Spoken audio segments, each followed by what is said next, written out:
Assalamualaikum warahmatullahi wabarakatuh. Baiklah anak-anakku sekalian, terkait dengan materi kita yaitu kriminologi, sebagaimana saya sendiri dosen pengampunya yang bernama Reza Eswanto SHMH. Terkait dengan materi hari ini yang akan saya sampaikan, yang pertama yaitu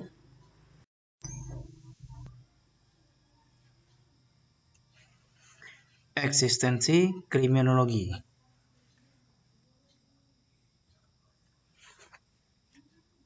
Di sini saya menjelaskan bahwa kriminologi untuk kepentingan memahami kejahatan. Sudah saya jelaskan di pertemuan yang awal kemarin, yaitu kriminologi ini adalah ilmu yang mempelajari tentang kejahatan. Sehingga eksistensi kriminologi itu kepentingannya untuk memahami kejahatan yang ada di dalam masyarakat. Dan berbagai perilaku yang menyimpang. Perilaku yang menyimpang ini kalau di hukum pidana itu disebut dengan tindak pidana. Kalau di ilmu hukum lainnya itu disebut perbuatan melawan hukum. Kemudian, dan bukan sarana yang diterapkan bagi peradilan. Hal ini dibenarkan karena di peradilan itu dia hanya mengkaji mulai dari tindak pidana yang dilakukan oleh pelaku, kemudian melihat aturan terkait dengan perbuatan yang dilakukan oleh pelaku tersebut, kemudian barulah dijatuhkan dengan hukuman pidana atau sanksi pidana terhadap pelaku itu sendiri. Jadi di dalam peradilan itu tidak ada mengkaji tentang kejahatan, baik itu dari mulai ciri-ciri kejahatan, kemudian sebab musabah kejahatan, dan faktor-faktor terjadinya kejahatan itu sendiri. Karena di peradilan itu ujung akhirnya adalah putusan hakim yang menyatakan benar atau tidaknya seseorang melakukan suatu perbuatan yang melawan hukum itu. Kemudian, melainkan sebagai hasil penelitian secara objektif dapat dimanfaatkan bagi kepentingan praktisi. Hal ini dibenarkan karena dengan memahami ilmu kriminologi ini, maka praktisi-praktisi, baik itu praktisi kriminologi maupun hukum, akan memahami kenapa terjadinya suatu kejahatan, apa faktor penyebab terjadinya suatu kejahatan, dan bagaimana cara menanggulangi agar tidak terjadi kejahatan itu kembali. Hal ini juga digunakan sebagai strategi kepolisian untuk mencegah kriminalitas.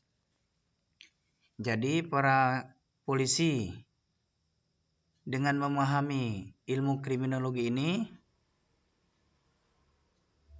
kepolisian akan mengetahui apa saja faktor-faktor yang mendukung terjadinya pelaku kejahatan, kemudian strategi apa yang cocok untuk mengatasi agar kejahatan itu tidak terjadi di masyarakat. Baiklah, itu tadi terkait dengan penjelasan eksistensi kriminologi.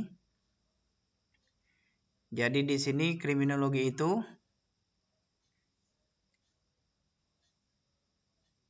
merupakan memahami kejahatan, kemudian untuk mengetahui perilaku yang dilakukan orang dengan sebutan perilaku menyimpang, kemudian tidak diterapkan untuk peradilan, kemudian dimanfaatkan untuk kepentingan praktisi, dan untuk kepolisian dalam mengatur strategi pencegahan kriminalitas.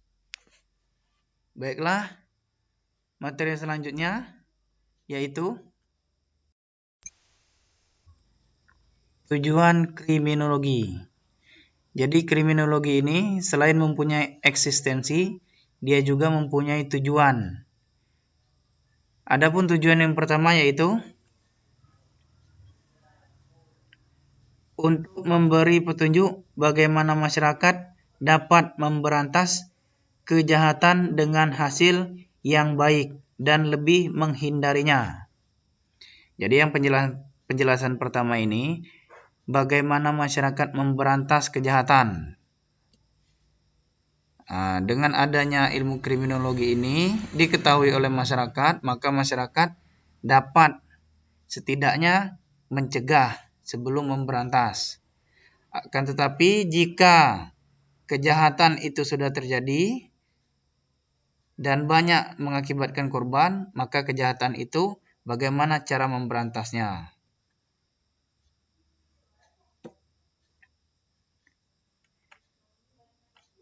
Selain itu juga, selain dilakukan pemberantasan, juga dilakukan cara untuk menghindari kejahatan itu sendiri.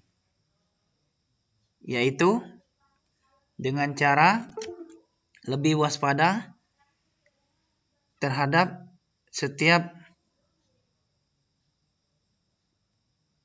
tingkah laku yang dilakukan oleh orang atau beberapa orang.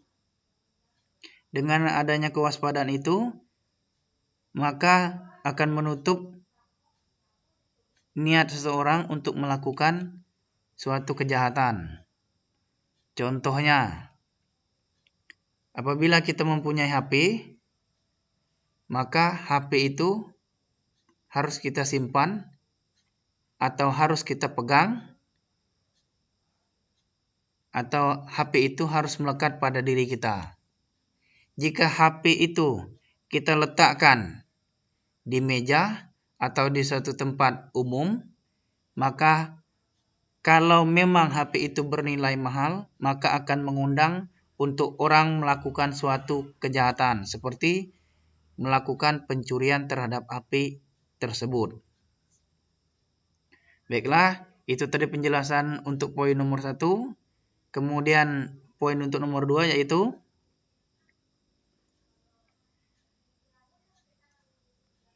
untuk mencegah suatu kejahatan,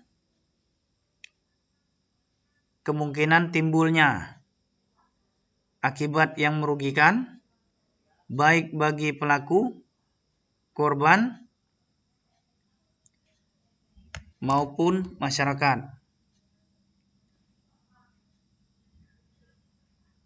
Jadi dengan memahami tujuan kriminologi itu, kita dapat mencegah timbulnya pelaku tadi, kemudian timbulnya korban, kemudian timbulnya kejahatan itu di dalam masyarakat. Dengan cara apa kita mencegahnya? Yang pertama, harus selalu waspada ketika kita berada di luar rumah maupun di dalam rumah. Kemudian harus menjaga barang-barang berharga milik kita sendiri. Yang ketiga, kita tidak memamerkan barang-barang tersebut di tempat umum, seperti menggunakan perhiasan berlebihan,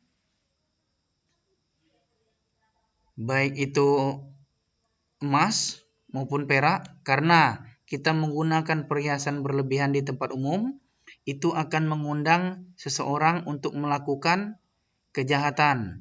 Dalam hal ini, sudah mengundang orang untuk menjadi pelaku kejahatan.